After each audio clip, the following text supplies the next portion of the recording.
Matthew Dowd and David Jolly knocked it out of the park. Of course, David Jolly is a former Republican congressman, so I like to kind of listen to what they think about some of their former colleagues, if you will.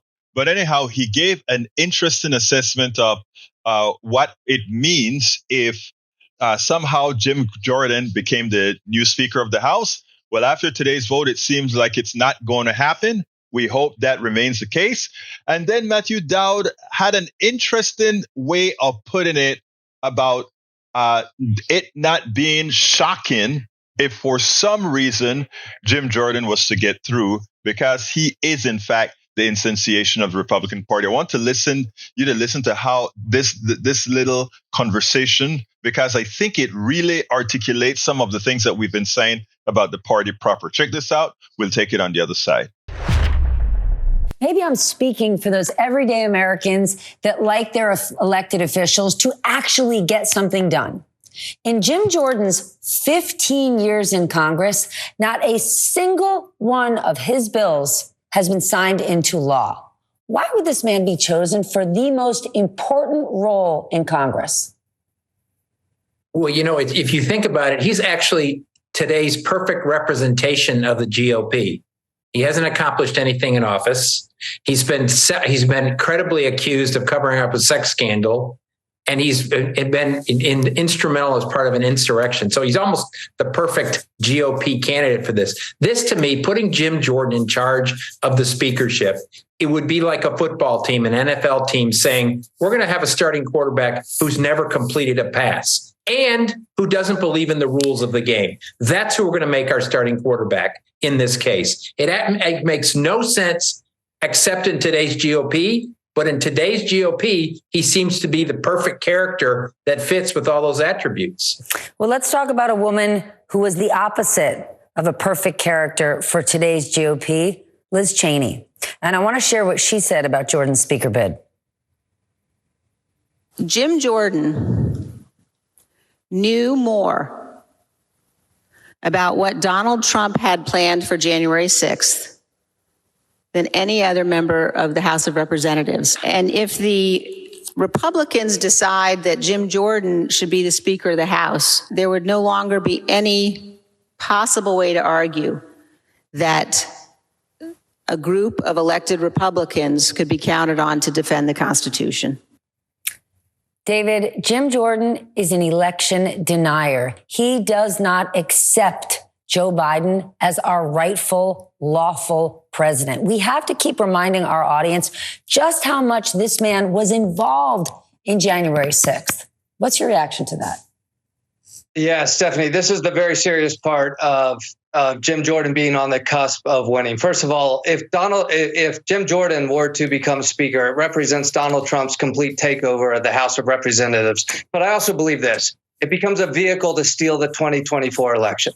That is true. We know that based on Jim Jordan's behavior going into the 2020 election, based on January 6th, based on his efforts to overturn it, and his lack of cooperation with the J6 committee. If Jim Jordan becomes Speaker, the House will be used to try to steal the 2024 election. I believe that. But to defeat Jim Jordan, I think it will be at the hands of some real policy wonks in the Republican Party. As Matt said perfectly, he is the culmination of the last 20 years of Republicans, which have moved us from less government to no government to government is the enemy. And who will stop Jim Jordan tomorrow? I think it's actually the appropriators in the Congress, the Republican appropriators who believe they achieve conservative results by keeping the government open. Jim Jordan's a shutdown conservative. Appropriators want to govern. I think Jim Jordan is going to come up short on the House floor. He will not have the votes because governing conservatives will beat out the shutdown conservatives. Matthew, I want you to do some moderates math for us. What is a worse deal for moderate Republicans? To hold their nose and work with Jim Jordan, or cover their ears and work with Democrats? I mean, if you were just looking at this for a pure political calculation of those 18 members who are in Biden districts, if you just purely did a political calculation for them to win their own districts in that case, it would be much better for them to pair up with Democrats and sort themselves through this than pair up with Jim Jordan, who on almost every single issue is out of step with moderate voters, which will have to elect those Republicans in those districts. So if they were just looking at it crass politics, which I actually think, unfortunately, most Republicans have given up on, actually, they don't no longer listen to politics and they no longer care about what voters think. They just care about what one person thinks down in Mar-a-Lago. And that's what gets him in this difficulty. I still lay out some hope that there's enough Republicans, even if it's a small number, that will do enough to figure out this and not reward Jim Jordan, who has no business. He has no business being in Congress, but most of all, he has no business leading a House that he has had shown no interest in leading in his 15, 16 years there.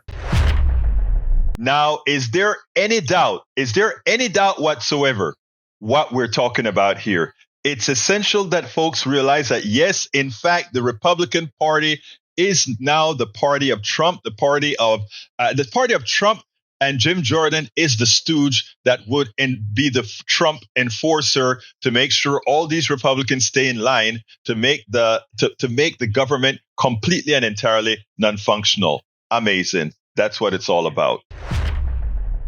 We spend a lot of time deconstructing the news, trying to parse it into a form that everybody can understand. We try to find those little nitpicks where it flies above the fray, etc. If you really like these videos that we do, I want to ask a big favor. Please go ahead. Number one, subscribe to our channel. And number two, please join if you can. Thank you so kindly for watching. Keep watching. Please remember to share. We must populate the entire internet with our progressive message, a message that we know is what most Americans say that they want. So help us, please join.